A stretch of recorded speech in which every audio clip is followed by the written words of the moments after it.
Because I'm here in the room, she's asked me to kind of officiate the meeting this evening. So we'll go ahead and call the meeting to order. Is everything okay? Cool. We'll go ahead and call the meeting to order, and we'll go ahead and start with the Pledge of Allegiance.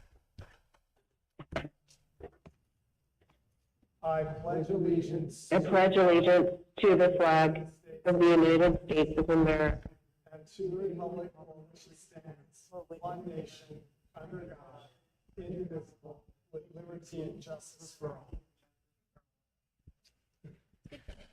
Stereo.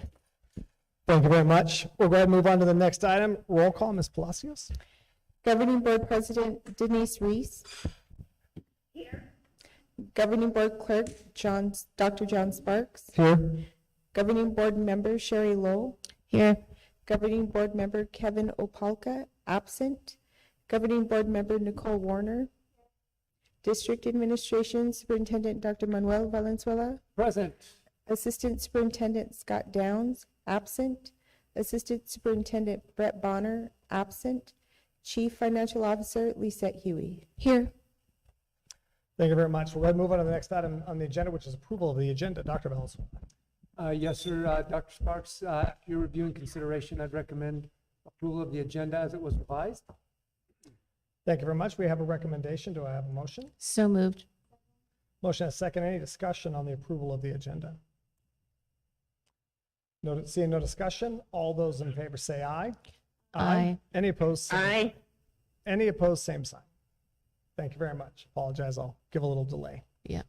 So we'll move on to the next item on the agenda, approval of the minutes. Dr. Valenzuela. Yes, sir. Dr. Sparks, members of the board, you have in your packet draft copies of the minutes from the regularly scheduled meeting of the board back on June 8, 2022. And after your review and consideration, I do recommend approval at this time. Thank you much. Thank you very much. I have a recommendation. Do we have a motion? Second. A motion and a second. Any discussion on approval of the minutes? Okay, seeing no discussion, we'll go ahead and move on. All those in favor say aye. Aye. Aye. Any opposed? Same sign. Thank you very much. We'll go ahead and move on to the next item, item C, ratification of vouchers. Ms. Huey. Good evening. Tonight, I recommend payroll vouchers 24 through 25, new payroll 25.3 through pay period 1, and that's in the new fiscal year, for a grand total of payroll $18,741,707.90. Expense vouchers 1087 through 1094, and new expense vouchers 1099 all the way to 1012. For a total expense vouchers of $53,449,467 and a grand total of both ratification and new vouchers of $72,191,174.90. And may I remind you that not all of this is going to be used. We're processing the vouchers, and then we ratify them at the end, and we'll never go over our current allocation for budget. Thank you very much. Do we have a motion to approve the vouchers? So moved. Second. Second. Thank you. A motion and a second. Any discussion on the ratification of the vouchers? Seeing no discussion, we'll go ahead and move on to the vote. All those in favor say aye. Aye. Aye. Thank you very much. Any opposed? Same sign. Thank you very much.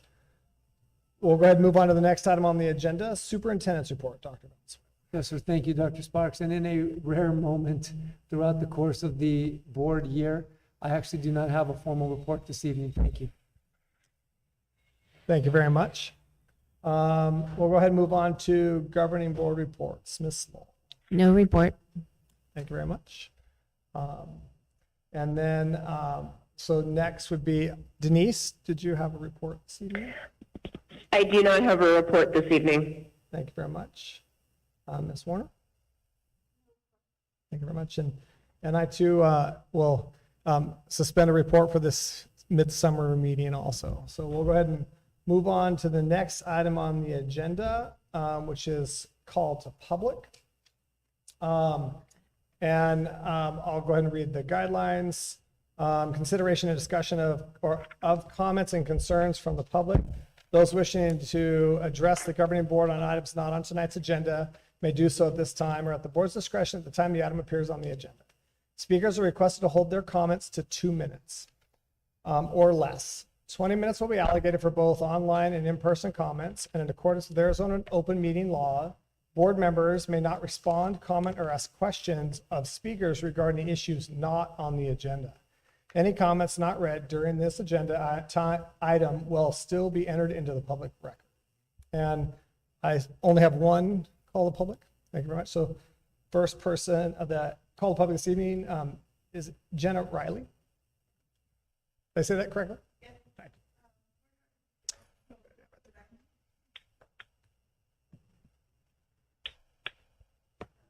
Good evening, President Reese and members of the board. My name is Jenna Riley. I am the mother of 4 students. My students have attended SUSD for their entire academic careers. I am here tonight to request someone within the district to please meet with me to discuss some very significant situations involving 3 of my children. Over the years, I've advocated at the schools through phone calls, emails, and meetings with the appropriate levels at the time of the occurrences. Many times after elevating my concerns to Dr. Valenzuela, the emailed response I would receive was a detailed breakdown on what the chain of command is in which I am familiar. After admonishing me, I was redirected to many of the same people that I have been contacting him about. These situations are extremely serious and not below his pay grade. I will detail a few. There is more, and they are quite detailed and long. On the advice of legal counsel, and in the consideration of time, I will only outline these and the most egregious ones, and we'll wait till later. The first one is one of my children was sexually assaulted in the bathroom of one of your schools. She was not the only one victimized at that time, and no one noticed me that a potential threat was on campus or any incident occurred. This was reported to the police in Sahuarita and in Tucson and to the school.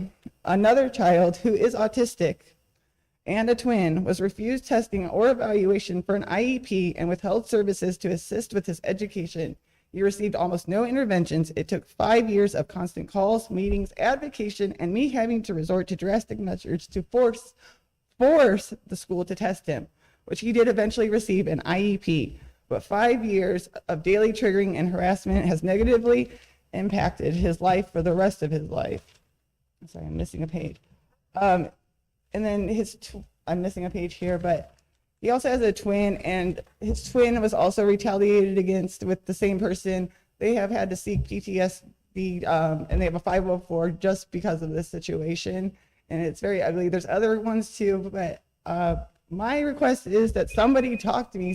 These are concerns way above, I think, the people in the chain, and I just want somebody to listen. These are my kids. I mean, you're ruining their futures right now. You're supposed to be helping them. So please, somebody talk to me and help me. Thank you. You guys have my contact info. Thank you very much.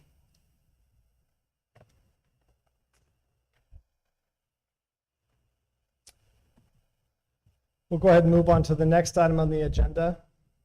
New business, the 2022-23 fiscal year proposed budget. Dr. Valenzuela. Thank you, Dr. Sparks. Before I turn the microphone over to my colleague, Mrs. Huey, just a few comments. First of all, the district is required by statute to propose a budget by the July 1st deadline. A few points of reflection from my perspective. One is you'll notice the budget is slightly bigger than prior year in accord with modest projections in growth. I think that on a real positive note, you see evidence that in this stage of the pandemic and the journey we've been on the last couple of years, we are emerging on a relatively solid financial footing, and we are continuing to recover and establish that solid foundation. We are projecting modest growth, but it's conservative. We're always trying to be very cautious and yet pragmatic and realistic. I think you'll see a solid, sound, balanced budget. You'll also notice that all of the line items that have previously been designated for capital for this year are moved back to capital. You know, sometimes we have to evaluate and shift those funds to meet different mission objectives. I think you'll see that there's a reasonable responsible, intentional delegation of funds for emergencies. And I am pleased to say that in the midst of our growth and all of the uncertainty and everything we've been through, I would say, factors of our community, the health of our community, the support of our community, also sound fiscal management on the part of my colleague, Mrs. Huey, and the conservative management of our reserves. I think that the indication at this point is that the public will see a reduction, even though it might be modest and very small, but that the tax rates will remain stable and anticipatedly go down even slightly. So I'm very proud, and I extend my appreciation to Mrs. Huey for all the work she's done to provide leadership in this area. And with that, Mrs. Huey, the proposed budget. Perfect, thank you. I'm just waiting for my computer to come up, so it'll just be just a minute here. I just had to switch computers.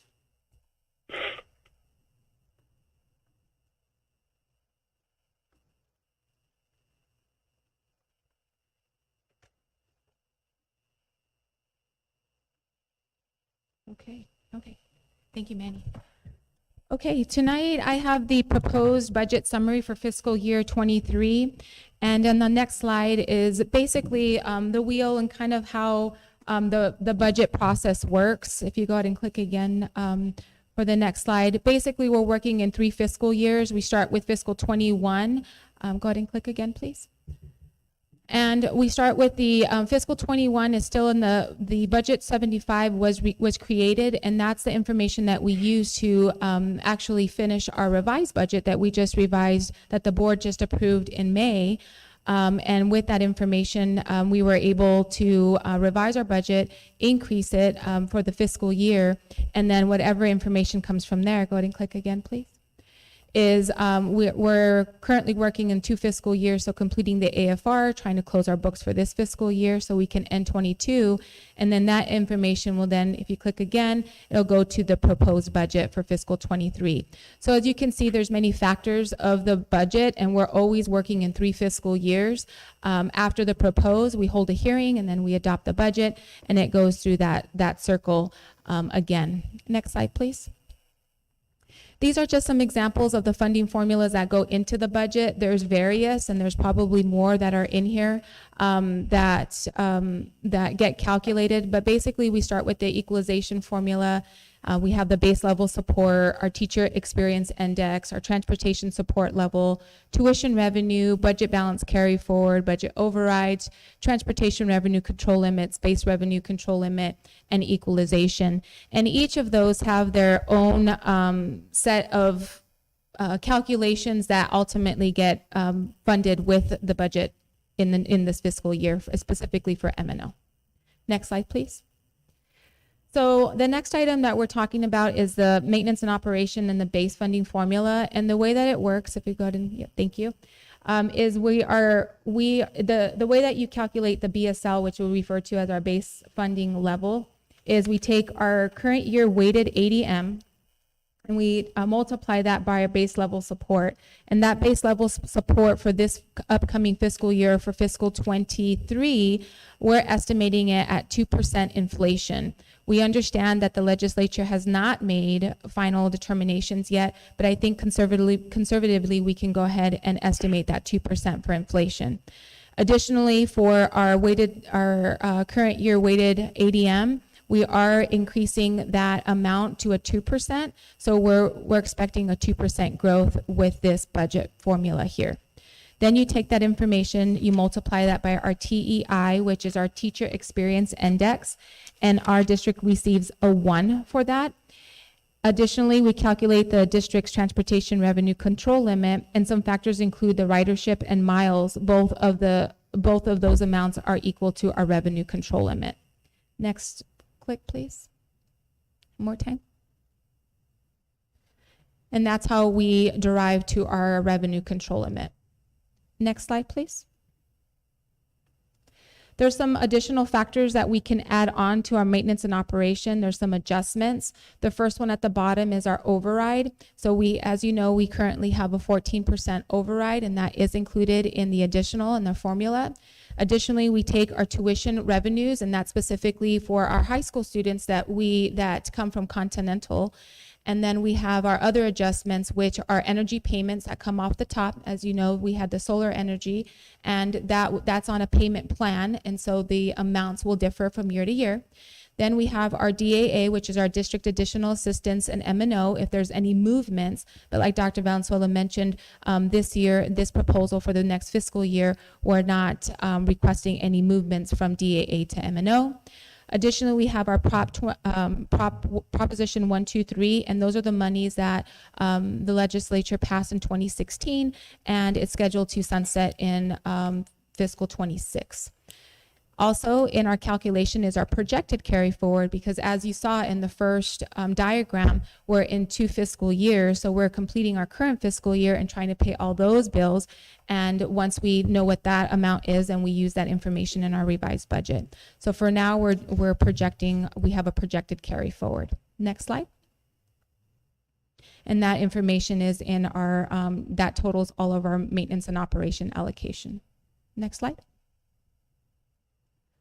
So these are some examples of items that where we can use our expenditures for. So typically our budget expenditures include, the majority is about 90% of salaries and benefits of our maintenance and operation budget. It's often referred to our general budget. And included in that is our supplies, utilities, transportation, maintenance, and repairs, and some miscellaneous expenditures not of capital nature. So again, 90% of our budget, of our M&O budget specifically, is salaries and benefits. Next slide. So here is the summary in regards to the proposed budget. And this is what we've used to compare where we left off in our revised budget of fiscal 22, which we're still currently operating on. And then what is our proposed for fiscal 23. And here's where all those calculations and all that information that I just shared with you comes into fruition. So we have our base revenue control limit, and the increase that we are able to receive of $1,260,221 is again due to the 2% inflation and our growth, our projected growth. Our transportation revenue control limit, I'm not expecting that to increase or decrease. So that gives us a revenue control limit of $37,841,763. Additionally, like I mentioned before, our adjustments to our M&O do include our override, our 14% M&O override, which is calculated on prior year ADM, and that is taking off our revenue control limit. Tuition, additionally, that is the money that we receive from Continental. Currently, I'm just projecting a flat enrollment for them, and we can adjust numbers as we get into the year. Other adjustments, like I mentioned before, this budget shows that we are not moving any of our DAA into M&O. As you saw in the revised budget, that's what we did last year, but it has been put back, and we're not expecting to use that for M&O purposes this year. Our projected 2016 Proposition 123 adjustment, I'm expecting it to stay relatively the same. And again, that's based on prior year ADM. Our maintenance and operation transfer to, this is to pay for our energy and water savings, our solar project as what we refer to.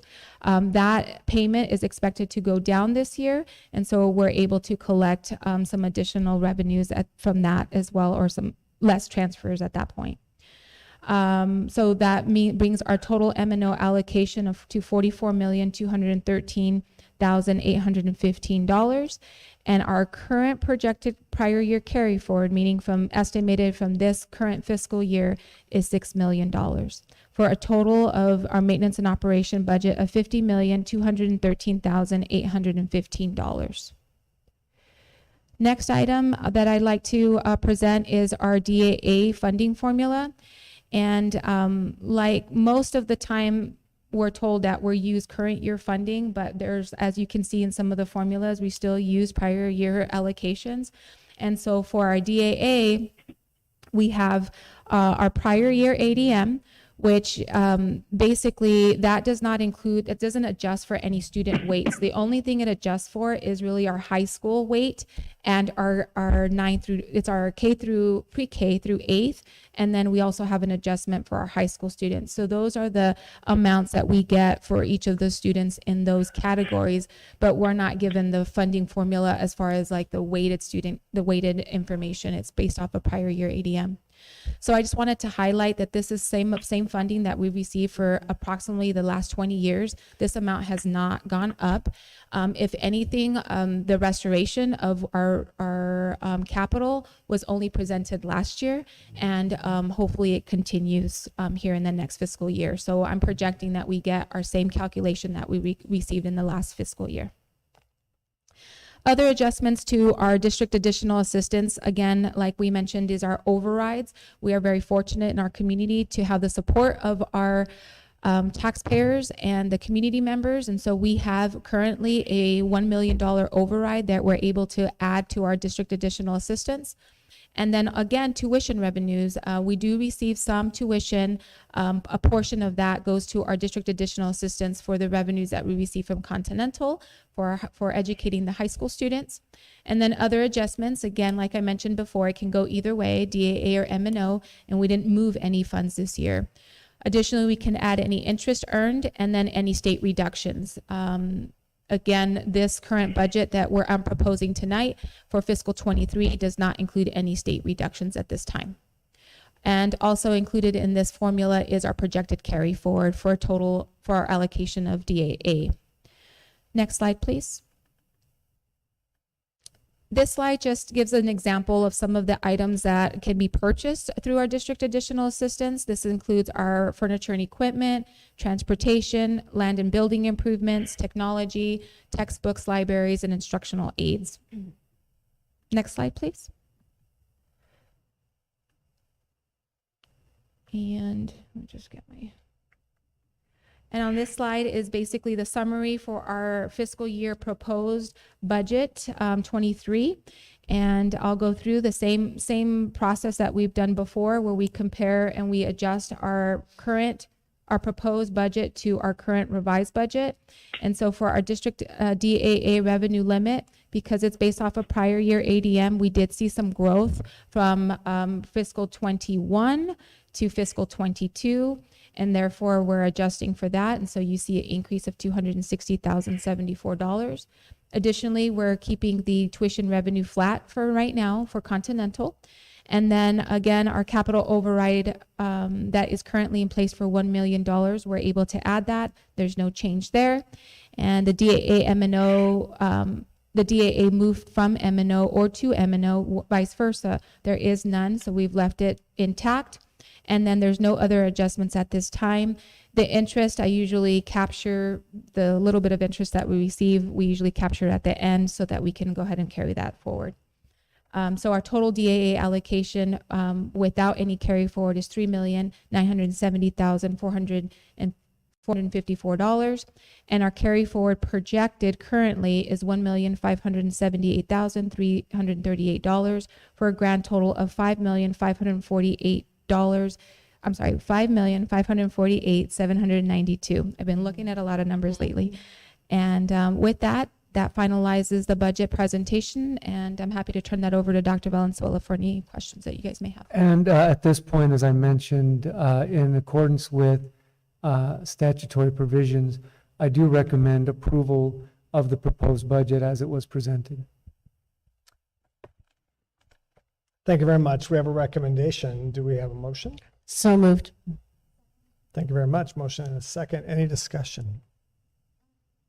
Not a question, but I was just really quick because you do such a great job with the budget and always answering any questions that we have. And I know that you can explain this better than I can, but I know some people are wondering what exactly does it mean when we ask voters to pass an override and who pays for that, because there's been some confusion. And I know that you can explain it better than I can. So maybe you could explain it for anyone who's watching or here with us tonight. Yes, ma'am. And it's my pleasure to answer whatever questions that I can. I'm actually going to delve in a little more detail in in an upcoming item, because we also have an item in Great. regards to resolution. But in a nutshell, yeah, these overrides are local investments at the discretion of the local voters based on a ballot-approved measure.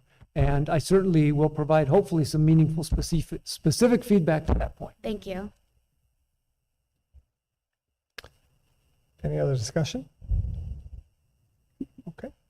All those in favor say aye. Aye. Aye. Thank you very much. Anybody opposed? Same sign. Thank you very much. Thank you. We'll go ahead and move on. Yeah, thank you, Ms. Hewitt, for your work. We'll go ahead and move on to item B, sole source procurement. Dr. Valenzuela. Yes, sir. Dr. Sparks, members of the board and public, in accordance with Arizona Administrative Code, the district is allowed, the board is allowed to designate certain vendors who meet pretty stringent criteria as sole source providers. As you can imagine, it's a function of services and goods that are provided that are either proprietary or literally dedicated to that particular provider. And so we have a list that's actually, if you look in your notes, it's not a real extensive list, but there are some. And it does require board approval. So I would recommend approval of the fiscal year 23 sole source list as it is presented to you this evening. Thank you very much. We have a recommendation. Do we have a motion? So moved. Second. Thank you. Second. Thank you very much. We have a motion and a second. Any discussion on sole source procurement? Okay. Seeing none, we'll go ahead and move on to the vote. All those in favor say aye. Aye. Aye. Any opposed, same sign. Thank you very much. We'll move ahead and move on to the next item on the agenda, public online auction items. Dr. Valenzuela. Yes, sir. Dr. Sparks, members of the board and public, you have again a list of items that have been designated as qualifying for public auction so that we can capture residual value. I must say, it does look like a slightly smaller list than it usually does, but nonetheless, it does require board approval, and I would recommend your approval and authorization of those public online auction items at this time. Thank you very much. We have a recommendation. Do we have a motion? So moved. Second. Motion and a second. Any discussion on online auction items? Okay. All those in favor say aye. Aye. Aye. Any opposed, same sign. Thank you very much. We'll go ahead and move on to item D, the Arizona School Alliance Workers Compensation Contract Renewal. Dr. Valenzuela. Yes, sir. Thank you, Dr. Sparks. I know that's quite a lengthy title there, but you handled it well. As you referenced, this is our worker compensation contract, and I will say this in the collective in reference to both this item and the subsequent item after this one. I'm pleased to share that we did receive a net decrease in our fees, if you will, premiums, of about $23,000. So we're grateful for our continued relationship with these providers that bring us a meaningful and very important service to protect the wellness and the best interest of the district. So this first one is the Alliance, which is workers' compensation. And I would recommend approval of this contract renewal for the Arizona School Alliance Workers' Compensation for the fiscal year 23. And it is, unless Mrs. Hewitt corrects me, for the amount of $211,336. Thank you very much. We have a motion. We have a recommendation. Do we have a motion? So moved. Second. Motion and second. And anybody have any discussion? Thank you very much. Pretty straightforward. We have to have workers' compensation insurance. All those in favor say aye. Aye. Aye. Any opposed? Same sign. Thank you very much. We'll go ahead and move on to the next item on the agenda, which is the Arizona School Risk Retention Trust Renewal. Yes, sir. And once again, you can probably understand why we affectionately refer to this partner as just the trust. But again, this is our liability insurance provider. And again, we did receive a slight decrease in our premiums. And at this point, I would recommend approval of the fiscal year 23 Arizona School Risk Retention Trust Renewal in the amount of $687,962. Yes. Okay. Point of clarification.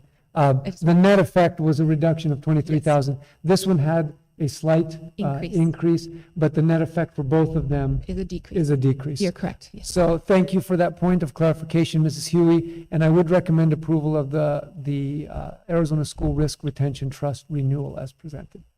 Thank you very much. We have a recommendation. Do we have a motion? So moved. Second. Motion and second. Second. Thank you. Any further discussion? Ms. Yu, I do have a quick question if no one else does. Sure. So is this, so the increase is based off of last year's, which was based off of the year, we received a pretty significant reduction during the COVID year, correct? Yes, that is correct. And did it move back up, or did we stay at that?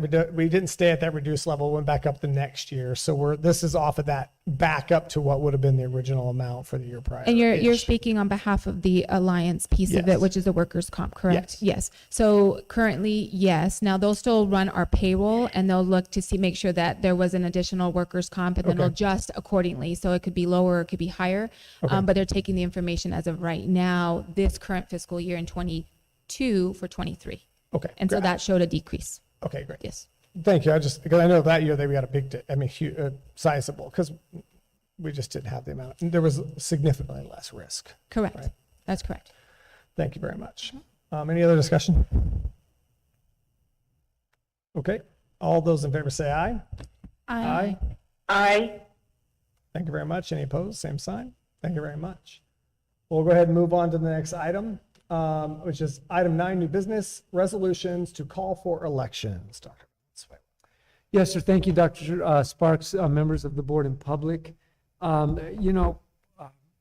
believe that our community shines in many ways and for many reasons. One of them is the local investment that this community has made in our schools for the benefit of the greater community.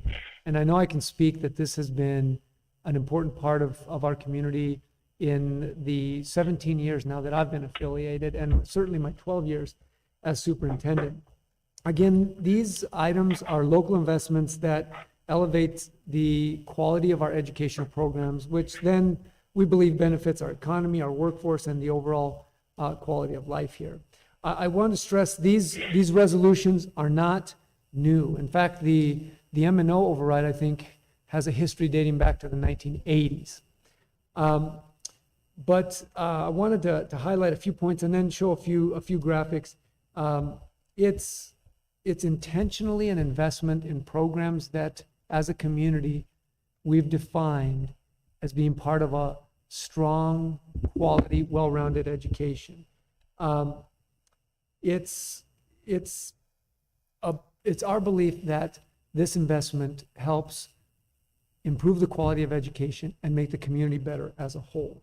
So what I'd like to do before making the recommendation and actually reading the resolution is kind of just refresh all of our memories about what these objectives are in general, because again, this is nothing new. This is not a new tax. This is a recommendation for renewal of a program that's been in place for a long time. So if we can go ahead and click through there, Mrs. Woods, to there we go. So this first one is the maintenance and operations override. Again, by law, the local community is allowed to invest up to a ceiling level of, I think, 15% of the revenue control limit, that number that Mrs. Huey was referencing. Our maintenance and operation override has been at 14% for many years. And I wanted to just highlight, and this is this year's numbers based on right now, based on the dollars. In fact, if you look at that number on the bottom, the total, it should match with the number that was in Mrs. Huey's blue and white little summary of the budget. But as you can see, the target is on very specific, intentional objectives. And they are teachers, specifically class size reduction. We have set a conceptual goal to keep the class sizes as small as possible for individualization of instruction, especially at those primary grade levels where you're creating the building blocks of literacy and of academic foundations. So those K-3 levels really focus on keeping those down. Security and campus monitors, so additional support staff that help with visibility and support to students and vigilance and enforcement of our school rules. Counselors, we're very fortunate that we have counselors at all of our schools, K through 12. Not all school districts are able to do that. We believe they're important. Fine arts, we proudly produce students that shine in the area of fine arts, band, orchestra, choral music, drama, dance. Our community said this is an important part of a well-rounded education. We've invested in that. Physical education, the importance of physical activity and healthy habits.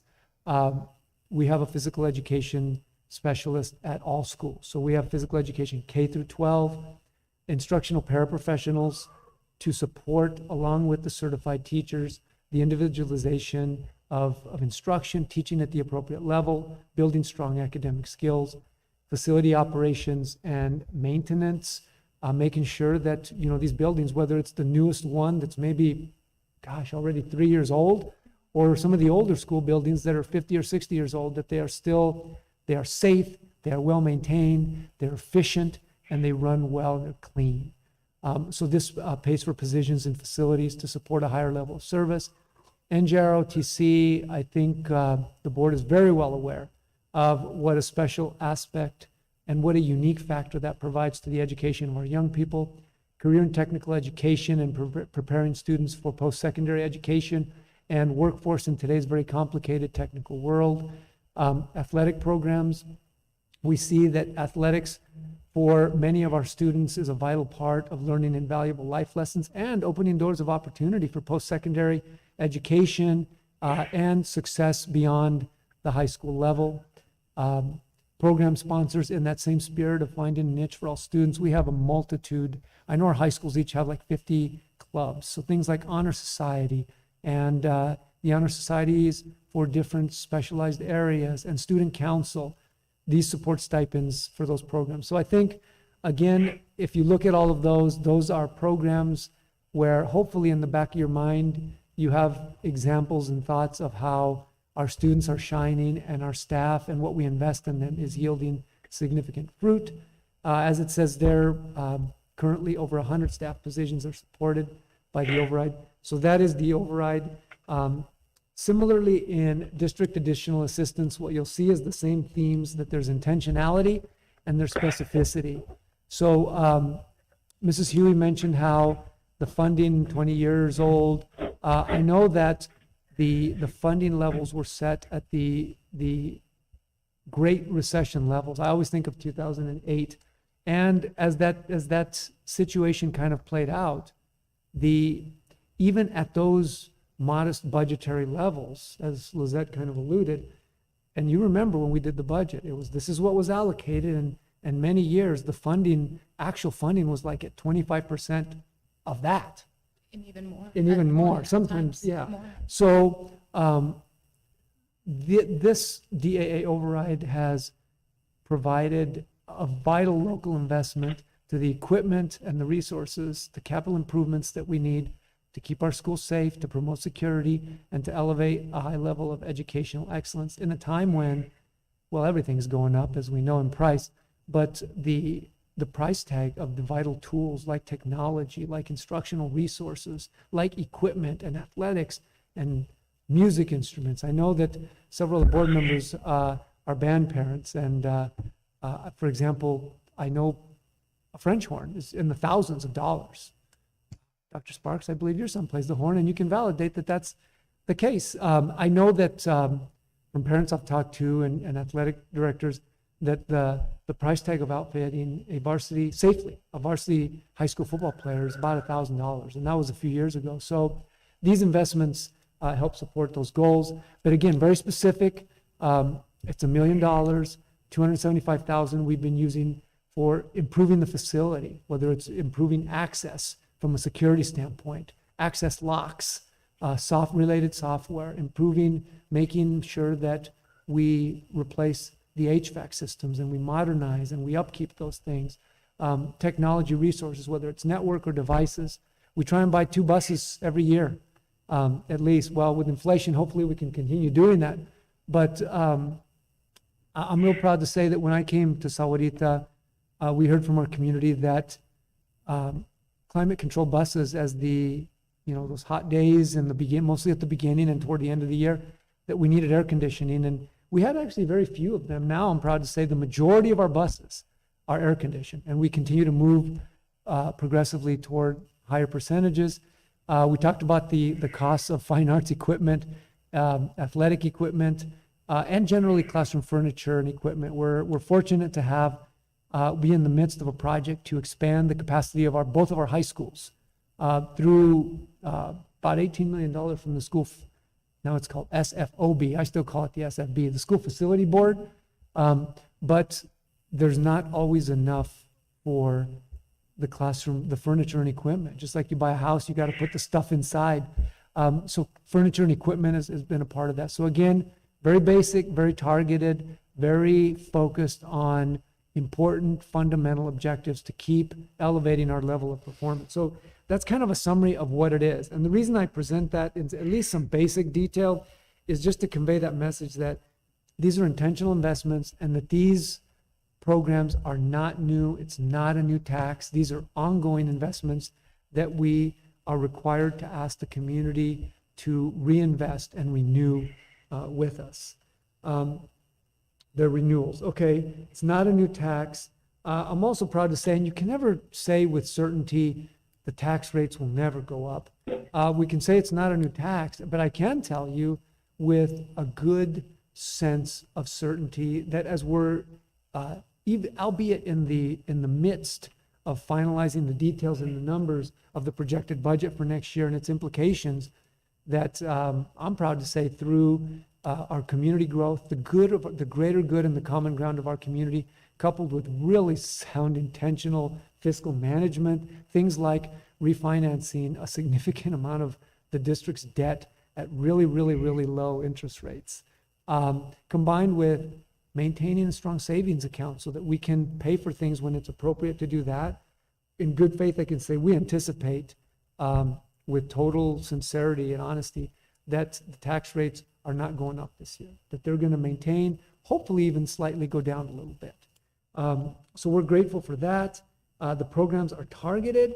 And at this point, I'd like to go ahead then and read I'm just going to read them out loud, the board's pro statements, and then I'll read the resolution at the end. So I'm going to start with the DAA. And don't worry, because I know that I like to talk, but it's limited to 200 words or less. Every business must have the capital investment to achieve its mission. The work of K-12 education is no different. Our schools must have the tools to support safe operations and advance the mission of delivering great educational opportunities in today's complex technical world. This includes security equipment and technology-focused infrastructure. Our educational offerings feature exemplary academic, athletic, fine arts, and career and technical education programs. These programs require significant capital investment to deliver safe, quality learning experiences. Great schools are an investment in education, economic development, and the overall quality of life. Our DAA budget sustained major cuts in the last decade and only recently regained pre-Great Recession funding levels. With the increased cost of materials and equipment over the last 7 years, it seems logical to see that schools in Arizona are still struggling. This ballot measure is not a new tax. It authorizes the continuation of a local capital investment that has been in place for several years. The growth of our community and sound fiscal management intentionally support the continuation of this investment with no new tax. And that's from the Governing Board, Sahuarita Unified School District. And now I'd like to read the pro statement for the M&O. This ballot measure is not a new tax. It's a continuation of a local contribution to our schools that goes back to the 1980s. These dollars are targeted in to support educational programs that are part of a high-quality education. They include K-12 programs in music, physical education, and counseling. This local investment supports middle and high school athletic programs, career and technical education programs, maintenance personnel, and security support staff. It also targets lower class sizes, specifically at the primary grade levels. This override funds over 100 jobs of highly skilled professionals to provide services to our students. Our students continue to be state and nationally recognized for achievement in many of these programs. These programs have opened doors for college success, workforce opportunities, and beyond. Without these local dollars, these programs would not exist or be largely diminished. These targeted investments elevate the opportunities for students, the total value of our homes, and community prosperity. Great schools are an investment in education, economic development, workforce investment, and quality of life. It is a win-win proposition for all. We ask for your continuation of this investment without adding a new tax. Governing Board, Sahuarita Unified School District number 30.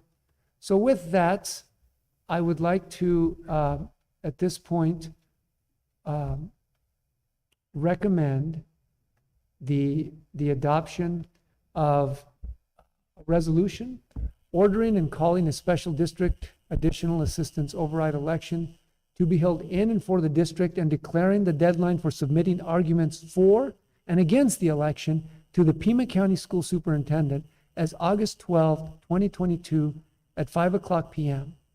and approving the governing board's argument in support of the special district additional assistance override, and to adopt the resolution ordering and calling a special budget override election to be held in and for the district, and declaring the deadline for submitting arguments for and against the election to the Pima County School Superintendent as August 12th, 2022 at 5:00 p.m. and approving the governing board's argument in support of the special maintenance and operation budget override election. So in summary, I recommend approval of the resolution and the contents of the statement that I just made, as it was made. Thank you very much. We have a recommendation. Do we have a motion? So moved. Second. Thank you very much. We have a motion and a second. Any further discussion? I just had a quick question. I know I was gone for a few weeks, so it's the first time this week that I'm reading these governing board statements, and I'm just wondering, like, who wrote them? Yeah, these were, first of all, they're guided by the parameters of the word counts, and they're also largely governed by the facts of what is contained in the resolution. We reference them based on the past statements that have been made and updated them. And in consultation with Mrs. Reese, I was the editor of the statement as it was presented for your consideration this evening. Manny, I've got a question. Update me when we're back to on some of our DAA funding, where we're back to being funded. That was not updated for cost of living, correct? That is correct. So when we're telling people, okay, so we're finally getting the funding the way that we had how many years ago, but it's not current funds. It's back to what it would have been funded years ago. So we've had no cost of living increase in that funding. And I believe that if you think back to the last budget report that Mrs. Huey had, where she put the amount that actually was contributed by the state, for some reason $2.7 million rings a bell with me, but it was the same number that was on that same line 5 or 7 years ago. Correct. The amount was the same. The part that we celebrate as a small victory is that the actual amount of money that actually flows, Correct. even within that modest non-cost of living adjusted number, is Correct. that it's actually not being cut even from that number, and that we're actually getting an approximation of that actual budget line. Correct. All right. Thank you very much. Denise, did you have any comments?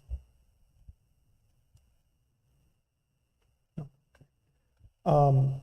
I think, I just want to comment, I think it's important to state that the district additional assistance is not inflation adjusted and has never been that I'm aware of. Right. Correct. And I think importantly that money is $1 million, right? It's a sizable sum of money. That helps us to buy 2 school buses a year, for example. And I don't think people realize that school buses are well over $150,000, right? They're very expensive. And that is, and we as a district have to pay that amount. The state does not, while they fund like mileage and fuel, they don't fund the actual bus and have not forever that I know of. And I think, so that we concentrate sometimes on the district additional assistance, but I think it's important to say that the maintenance and operations override has been in place since I've lived in this district. It's been there the entire time. And as I talk to districts around the state and have been involved in conversations, one thing the Sahuarita Unified School District has done since I've been around and since I can remember is always clarified specifically what we utilize those funds for. So some districts in some areas that managed to get a maintenance and operations override, and I say manage because the percentage of schools that have an M&O is actually fairly low across the state. They kind of absorb it into their general budget, which we have never done since I've been here. And I think that was done with intentionality. And I think it's important to state, we're telling the community what we spend these funds on. And I think that's important because in many locations around the state, they don't get these. And it really is, it does make a huge, huge financial impact. That $5.2 million radically changes the program structure of a district. And we're a small district. People say, well, but it's such and such a district, that has 16,000 people in it. The reality is the bigger your district is, the more little bit you have left over to spend on other things, right? For a district our size, to offer the programs that we offer at the level that we offer them does not exist in the state that I have seen. And I've looked. Like, I can't find another community that has a district between 5,000 and 7,000 students. Heck, go to 5,000 and 10,000 students that offers the level of programmatic offerings that we do, period. The level of CTE, the level of fine arts, starting, K-12 fine arts programs, choir through the vast majority, 212, and 512 in the other track, right? I mean, these don't exist. If they have choir, it's maybe middle school and high school. Like, I often look at these numbers and I look around the state and I am amazed at what it allows us to do. And we are allowed to do that because the community has chosen to invest. And I think it's awesome that if we continue it, our expectation is it won't increase taxes, which is great. And I think that needs to be stated directly. Like these aren't just like some money that we put in the pot. I mean, these fund specific items.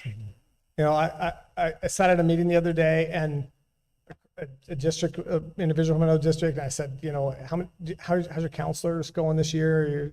How are your kids doing? Just having a conversation about how things were going. And, their entire district, about 3,000 students, one counselor, right? We have one at every school at least, and multiple at the high schools and middle schools, right? I think that those are big deals. They so radically change how we can offer. I don't know if that can be stated. So I just had to add that I'm grateful that for many years before me, the district has always seen fit to say, here's where we spend this money specifically. So when you vote on this thing, it doesn't just get plopped into the pool.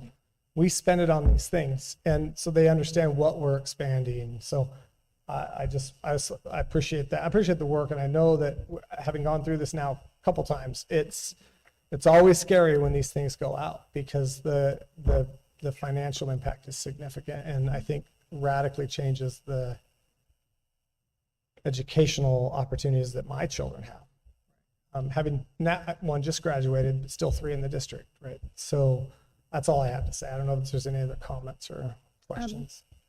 I can't wait to jump on the back of that because you said everything that I wanted to say, that is what I want it to read on this page. And not everyone who's going to vote on this is here to hear John and Sherry make the points that they did, where I think, speaking for myself as a voter and a parent detached from the board, when I'm reading through the arguments in favor or against, give me the elevator pitch, give me some simple stats.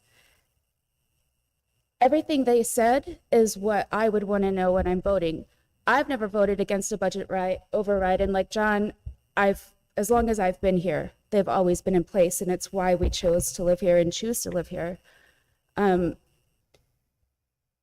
I'm not getting that from this letter, the argument in favor of. And if I don't have any history with an override, if I just moved here, if I'm listening to a program that maybe tells me something different about how these are funded, I can't tell the difference between authorizing the continuation of a local capital investment or continuing, a property tax that's already in place, or, whatever is specific to our override. Like, I just want the cold hard facts and all the details of like how great our schools are and where that money goes.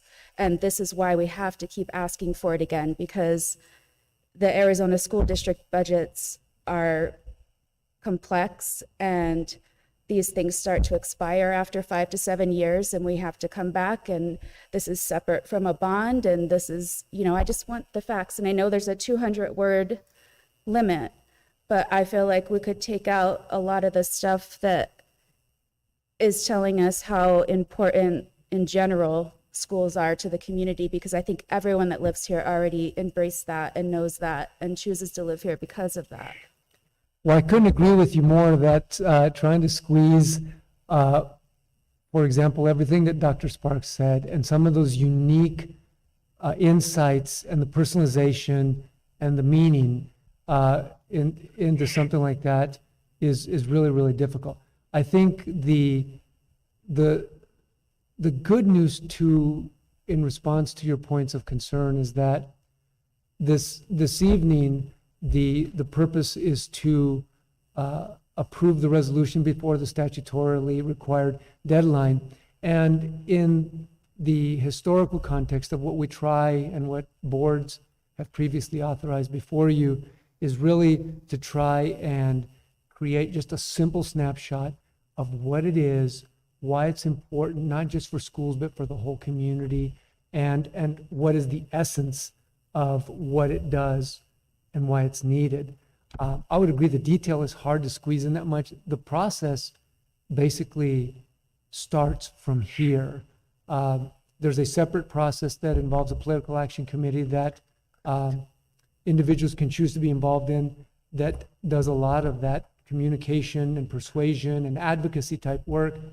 We as a district have limitations on what we can do with that, but even at that, we take every allowable legally allowable parameter, and we talk to everybody in every way, in every modality, and we communicate clarity with all of that detail and testimonials and examples factually of what it is and why it's important.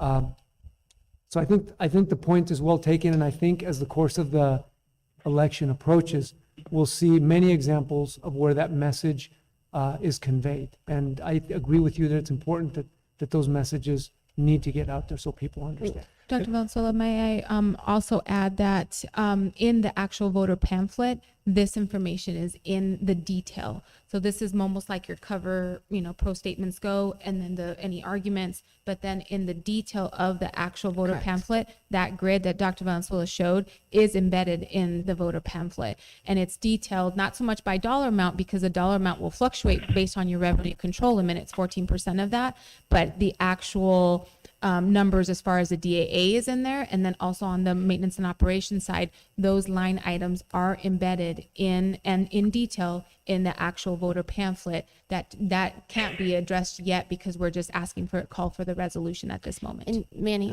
this is more of a statement. The Yes. arguments for and the reasoning, and there's a lot of other stuff that will come out. This is just a statement.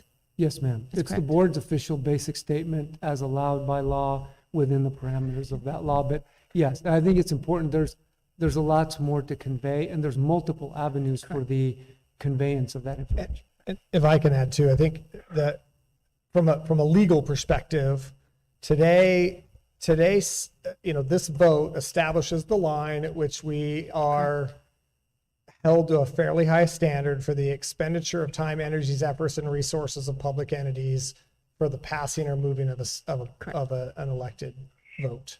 That is correct. That Dr. a ballot Sparks. measure. That's correct. So, and I think that's important because I think I hate voting pamphlets because they're very convoluted. And I think that, quite frankly, I think it's that way on purpose. There's a lot of argument about they should be simpler, but they're very convoluted. In fact, there's regular arguments about the wording because the wording has been selected often to be not clear by various entities or efforts, sometimes to be clear. But I think, so today I agree that, and that kind of generic envelope overview, I think is done to kind of be very cautious to not step over any lines that we're legally held to by using resources of the district for the passing of a ballot measure.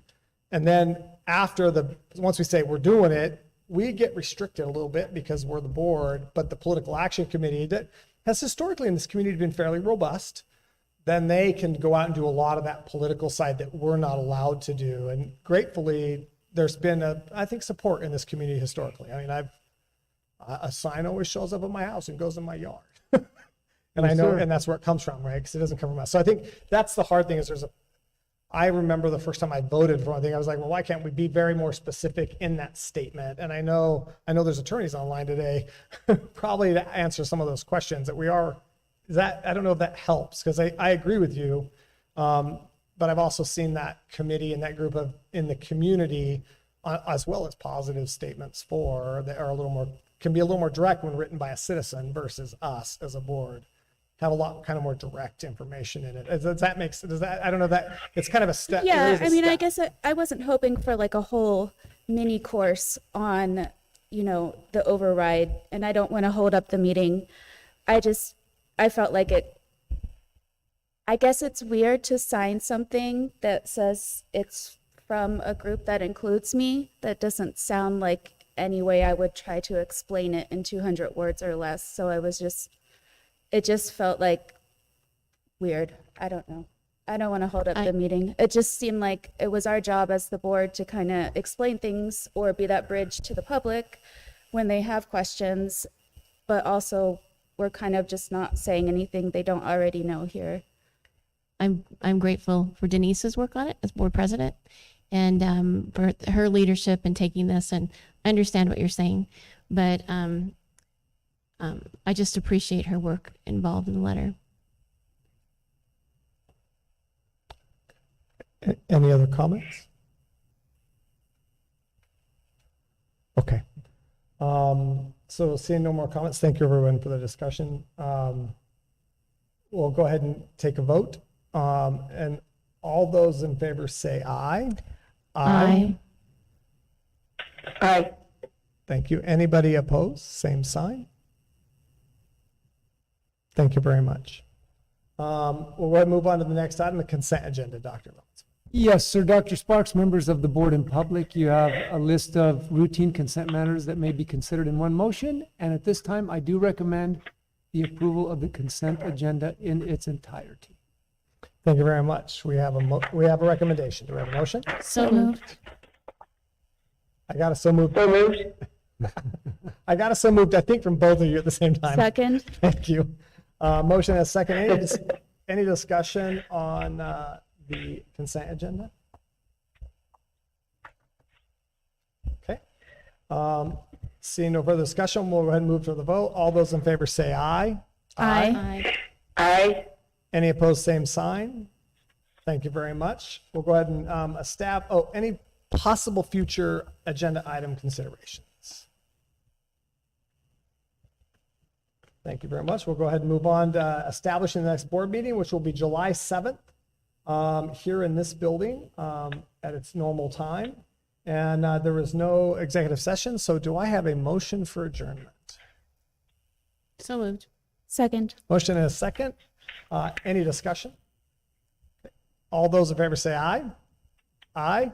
Aye. Any opposed, same sign. Thank you very much, and thank you everyone for being here this evening. We have some things to sign. Yes. Yes, do you want to start signing?